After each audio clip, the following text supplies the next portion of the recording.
Raiders will sign a contract with the Ravens star, who was just released. The player will arrive to fill an urgent need for the team, which is to have a good impact player on the defensive line and thus lighten Maxx Crosby's load a little. If you're here for the first time, subscribe to the channel to receive important information about the Raiders daily. As the new free agency season begins, the Raiders will have some big decisions to make on the defensive side of the ball.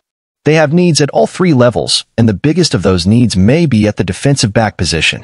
In addition to adding at least one of these impact players to the interior of the defensive line, Las Vegas also needs depth at linebacker and another starting cornerback. Cornerbacks are scarce, but the remaining available talent brings one of the most coveted free agency classes in recent memory. The Queen won't be as cheap as the other two, but it's also much more productive. It's hard to imagine the Ravens firing him after making Justin Madubike one of the richest defensive tackles in the business.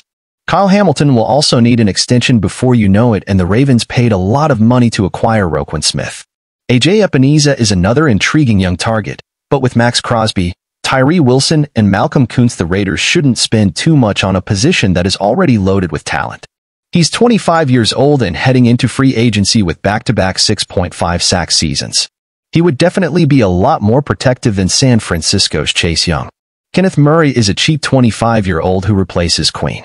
He's entering the market after a 100-tackle season, but 4 unimpressive years in Los Angeles, especially for an organization looking to save as much money as possible.